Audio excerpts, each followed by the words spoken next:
여러분, 요즘 이런 뉴스 보셨습니까? AI가 그린 그림이 미술대회에서 1등을 했습니다.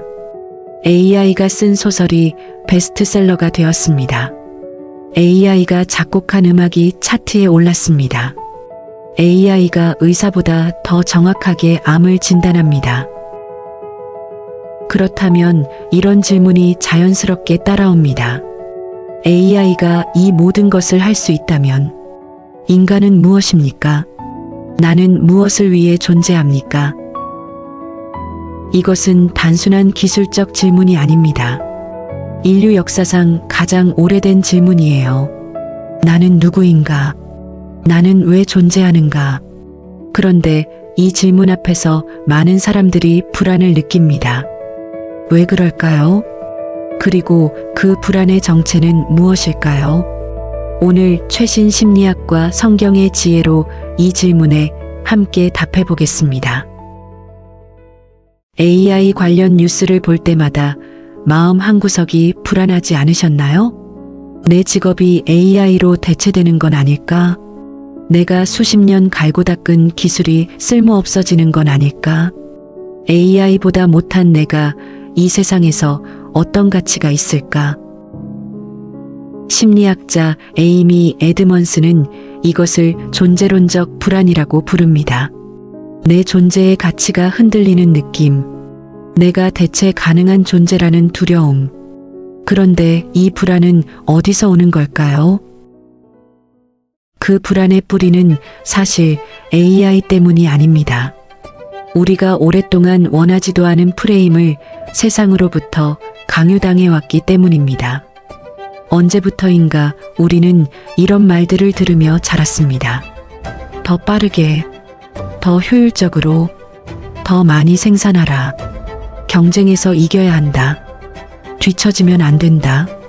쓸모 있는 사람이 되어야 한다. 이것은 우리가 선택한 프레임이 아니에요. 세상이 우리에게 씌워준 프레임입니다. 그리고 우리는 그 프레임 안에서 평생 달려왔습니다. 그런데 AI가 등장하면서 이 프레임의 민낯이 드러났습니다. 속도와 효율의 게임에서 인간은 AI를 이길 수 없어요. 처음부터 우리가 뛰어야 할 경기가 아니었던 겁니다. 최인철 교수는 그에 져서 프레임에서 말합니다. 세상을 보는 마음의 창이 바뀌면 완전히 다른 세상이 보인다. 지금 우리에게 필요한 것은 더 빠른 속도가 아닙니다. 세상이 강요한 그 프레임 자체를 내려놓는 것입니다. 그렇다면 속도와 효율이 아닌 인간의 진짜 가치는 무엇일까요? 바로 이 질문 앞에서 심리학자들이 수십 년간 연구한 것이 있습니다. AI가 절대 할 수 없는 것이 무엇인가? 하버드 대학교 심리학자 하워드 가드너는 말합니다. 인간에게는 AI가 흉내낼 수 없는 고유한 능력이 있다. 타인의 감정을 읽고 공감하는 능력, 자신의 존재 의미를 묻는 능력, 아름다움 앞에서 눈물 흘리는 능력. 빅터 프랭클은 아우슈비츠 수용소에서 이것을 발견했습니다. 인간은 극한의 상황에서도 단 하나의 자유를 빼앗기지 않는다고. 바로 의미를 선택하는 자유예요. AI는 데이터를 처리하고 패턴을 인식하고 확률을 계산합니다. 그러나 AI는 결코 이렇게 묻지 않습니다. 이것이 왜 의미 있는가? 이 고통이 나에게 무엇을 가르치는가? 심리학은 인간만의 영역이 있다는 것을 발견했습니다. 그런데 구체적으로 무엇일까요? 심리학이 발견한 인간만의 영역 3가지를 살펴볼게요. 그리고 동시에 심리학이 닿지 못하는 한계도 함께 보겠습니다. 첫째, 실패를 통해 성장하는 것. AI는 오류를 수정합니다. 그러나 AI는 실패를 통해 더 깊어지거나 성숙해지지 않아요. 심리학자 리처드 테데스키는 외상 후 성장 이론에서 말합니다. 인간은 가장 큰 고통과 실패를 경험한 후 오히려 이전보다 더 깊은 인격으로 성장한다라고. 그러나 심리학은 여기서 멈춥니다. 어떻게 성장하는가는 설명하지만 왜 그 고통이 의미 있는가는 답하지 못해요. 둘째, 용서하는 것. AI는 데이터를 삭제할 수 있어요. 그러나 용서는 단순한 삭제가 아닙니다. 상처를 기억하면서도 상대를 놓아주는 선택이에요. 심리학자 에버렛 워딩턴은 용서 심리학 연구에서 말합니다. 용서하지 못한 사람은 결국 분노와 원망의 감옥에 스스로를 가두게 된다라고. 그러나 심리학은 여기서 멈춥니다. 용서의 방법은 가르쳐 줄 수 있어도 용서할 힘은 줄 수 없습니다. 셋째, 불완전한 존재를 사랑하는 것. AI는 최적화를 추구합니다.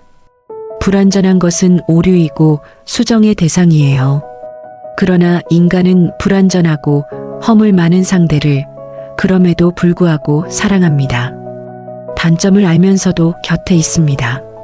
실망을 반복하면서도 돌아옵니다. 브레네 브라운은 취약성 연구에서 말합니다.